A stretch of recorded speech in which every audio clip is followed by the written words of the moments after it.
सबसे पहले आप सभी को अधिक मास के सोमवती अमावस्या की शुभकामनाएं। तो हमने सोमवती अमावस्या की पूजा कैसे की, चलिए इस छोटे से वीडियो में देखते हैं। तो हम वहां गए, घर के पास ही। वहां सबसे पहले पूजा की तैयारी की और गौरी गणेश जी को स्थापित कर उनकी सबसे पहले पूजा की। उनकी स्थापना किया, दिया जलाया और उनको टीका लगाकर पूजा की। यहाँ पे एक और चाची थी, वो भी अपना पूजा कर रही थी। तो साथ ही साथ उनकी भी पूजा कंप्लीट हो रही थी। इधर हमारे यहाँ गौरी गणेश जी की पूजा के बाद उनको भोग लगाए। और ये जो बाल्टी में है वो पीपल है और वो जो पीछे दिख रहा है वो बरगद है। तो यहाँ पर सबसे पहले तो गौरी गणेश जी की पूजा हो गई। इसके बाद हमने शुरू करी पीपल की पूजा करना। तो उसके लिए फिर से दिया और अगरबत्ती जलाए और सबसे पहले पीपल पर 12 बार पानी डाला। मतलब कि एक जो है वो 12 बार डालेगा। हम लोग 3 लोग थे तो हम तीनों ने 12-12 बार उसमें पानी डाला। इसके बाद हाथा देते हैं। हाथा मतलब वो जो गेहूं आटा और हल्दी को मिलाकर पानी में उसको घोलकर ऐसा हल्दी बनाते हैं और इससे हाथा देना होता है हाथ से उसको। तो जिसको जैसा देने का, जो जैसा मानते हैं, 12 बार या 21 बार, तो 12 बार कर रहे थे। फिर वहाँ पे एक और जो थी पूजा कर रही थी, उन्होंने कहा कि 21 बार, तो 21 बार उसको किए हम लोगों ने। हाथ दिए, एक के बाद एक किए। जूही दीदी, फिर चाची और ये मैं उपास नहीं रहती हूँ, मैंने शुरू भी नहीं किया है अभी, लेकिन इस बार मुझे मौका मिला सोमवती अमावस्या की पूजा करने की, तो मैं दीदी और चाची के साथ सोमवती अमावस्या की पूजा करने आई। और हमारा हाथा देकर हो गया था। उसके बाद जितने बार हाथा दिए, मतलब 12 बार हाथा दिए हैं तो सब में आपको टीका करना है और पूजा करना है। 21 बार दिए हैं तो आपको सब में उसमें टीका करना है और उसकी पूजा करना है।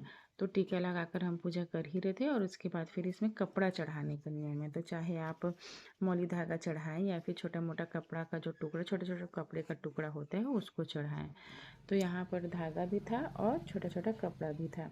तो उसमें हल्दी लगाकर जो कपड़ा है उसको पीपल में चढ़ा दिए। 2 चढ़ाने थे तो 2 उसमें पूजा में फिर चढ़ाए।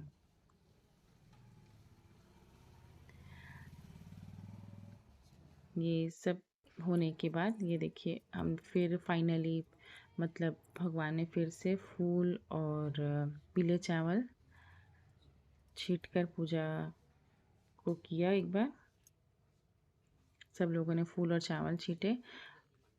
यहाँ पर देखिए, इसके बाद पीपल जो पेड़ होता है इसमें रोली धागा बांधना होता है। तो बड़ा सा पेड़ होता है तो उसमें तो ऐसे गोल घूम के राउंड लगाते हैं। ये छोटा सा था तो इसमें एक ही जगह खड़े खड़े इसमें से जो धागा है उसको 7 बार घुमा लिए। जूही दीदी यहाँ पे वो धागा घुमा रही थी और हम सब ने उसको हाथ लगाया हुआ था।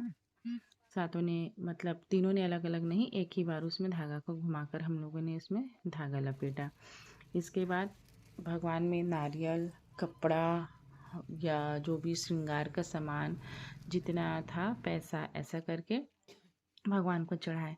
यहाँ पर 108 परिक्रमा का कुछ नियम है, या वो शक्कर चढ़ाते हैं। जितने बार घूमे शक्कर चढ़ाए, फिर घूमे फिर शक्कर चढ़ाए। तो उतना तो यहाँ पे पॉसिबल नहीं था परिक्रमा करना, एक ही जगह करना था क्योंकि आजू बाजू तो कर नहीं सकते थे। तो 101 बार खड़े खड़े हम लोगों ने वहाँ पर ऐसे शक्कर चढ़ाए।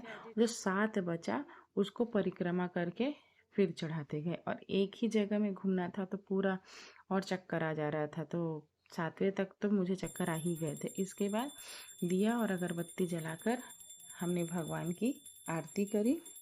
यहाँ पर भोग चढ़ा चुके थे, केला, आम, नारियल, शक्कर, जो भी जैसा भी भोग आप चढ़ाना चाहते हैं वो चढ़ा चुके थे। इसके बाद भगवान को, मतलब पीपल जो पेड़ है उसके लिए शरबत बनाए। तो शक्कर और पानी को घोलकर शरबत बनाकर भगवान में चढ़ाए। यहाँ पर देखिए, ये जो पॉलीथीन है, जो भी हम लोग चढ़ाए थे ना, उसमें पॉलीथीन नहीं रख दिए थे कि पानी टीका में ख़राब मत हो और वो जो महाराज को मतलब उसको दे सकें।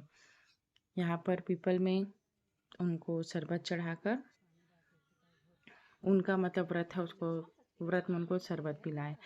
वहाँ की पूजा होने के बाद यहाँ मंदिर में सामने, ये जो मंदिर है, राम सीता और लक्ष्मण जी की मूर्ति है अंदर, सामने में विशेषरी माता और भैरव बाबा का मतलब पत्थर है, वो मूर्ति ही है और वो मूर्ति में कोई शेप नहीं है, वो एक पत्थर जैसा ही स्थापित किया गया है।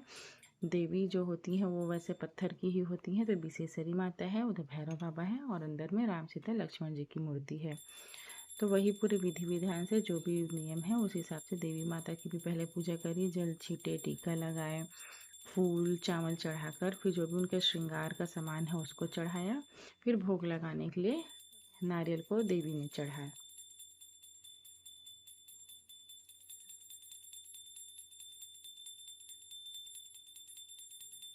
और यही सारी पूजा हमने फिर भैरव बाबा के साथ भी करी। भैरव बाबा की भी पूजा होने के बाद यहाँ पर दिया जलाए, दिया जलाकर आरती करी और फिर अंदर गए।